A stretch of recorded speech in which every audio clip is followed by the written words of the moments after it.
Hello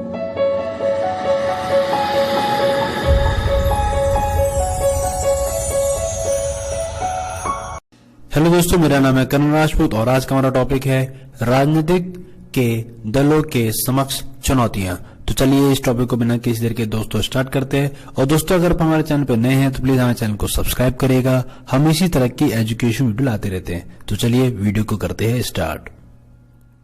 hello दोस्तों, तो जैसे कि हमारा टॉपिक है राजनीतिक के दलों के समक्ष चुनौतियां या समस्या क्या क्या होती है। तो चलिए, पहला है वंशवाद की चुनौती, अगला है आपराधिक तत्वों की घुसपैठ, विकल्पहीनता, अपारदर्शिता का अभाव, आंतरिक लोकतांत्रिक का अभाव।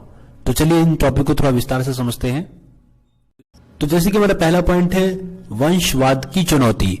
तो वंशवाद की चुनौती खासकर कांग्रेस पार्टी में हम देखते हैं कि इस पे लगते रहते हैं, क्योंकि कांग्रेस पार्टी में जो अगर हम नेता की बात करें तो पहले जवाहरलाल नेहरू थे, फिर इंदिरा गांधी, इनके बाद राजीव गांधी, फिर अब के राहुल गांधी। तो ये कहीं ना कहीं ये पार्टी जो है बेसिकली कहीं ना कहीं एक ही परिवार में रह गई है। कहीं ना कहीं इस पर आरोप लगता है कि ये वंशवाद वाली पार्टी है। तो कभी कभी इस तरह से भी पार्टियों पर चुनौती आती है, जो कि कहीं ना कहीं राजनीतिक पार्टियों में एक समक्ष एक चुनौती या समस्या के तौर पर देखी जाती है।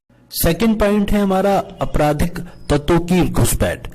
मतलब आपने देखा होगा कि ज्यादातर नेता जो भ्रष्ट होते हैं, आपराधिक होते हैं, दबंग होते हैं, आपराधिक मामले में होते हैं, कई प्रकार के मुकदमे चल रहे होते हैं, केसेस चल रहे होते हैं।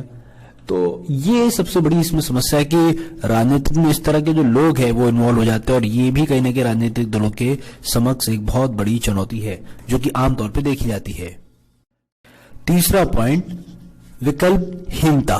देखिए, विकल्पहीनता का मतलब क्या होता है। कभी कभी पार्टियों में इस तरह का होता है कि विचार नहीं है, विकल्प नहीं है, या फिर नेता नहीं है। तो ये भी कई बार प्रॉब्लम आती है। कुछ कुछ पार्टियों में इस तरह की भी समस्या देखने को मिलती है कि ऑप्शन नहीं है, जैसे अध्यक्ष या बड़े नेता के तौर पे। तो ये भी कहीं ना कहीं हम देखते हैं कि पार्टियों में दिखता है कि कहीं ना कहीं विकल्प, खासकर कई पार्टियों में इस तरह की चुनौतियों का सामना करना पड़ता है, जहां पे विकल्पहीनता या कोई बड़ा लीडर निकल के नहीं आ पाता है। चौथा पॉइंट बड़ा ही सरल है, अपारदर्शिता का अभाव। देखिए, पार्टी की योजना नीतियां होती कुछ और है, जबकि होता कुछ काम अलग ही है। तो कहीं ना कहीं जो पार्टी कहती कुछ है, करती कुछ है, तो कहीं ना कहीं पारदर्शिता या उसमें ये देखा जाए जो कहना और करने में बहुत फर्क होता है। तो इस चीज का भी हमें देखता है कि जो पार्टी का जो नीतियां है या पॉलिसी है या उसके अंदर के जो विचार है वो एक दूसरे से मेल नहीं खाते, और कहीं ना कहीं अपारदर्शिता का अभाव इनमें देखने को मिलता है। पांचवा पॉइंट है आंतरिक लोकतांत्रिक का अभाव। देखिए, आंतरिक लोकतांत्रिक का अभाव क्या है कि जो पार्टी के अंदर ही कभी कभी जो है अपनी भावनाओं को प्रकट नहीं कर पाते, अपने विचारों को प्रकट नहीं कर पाते, और किसी एक या दो नेताओं की वहां पे उस पार्टी में चलती है। तो पार्टियों में कई राजनीतिक दल है जिसमें कुछ खास लीडर ही सारे फैसले लेते हैं, उनमें जो दूसरे मेंबर के जो दल है या फिर दूसरे कार्यकर्ता है या नेता, उनकी इतनी सुनवाई नहीं हो पाती है।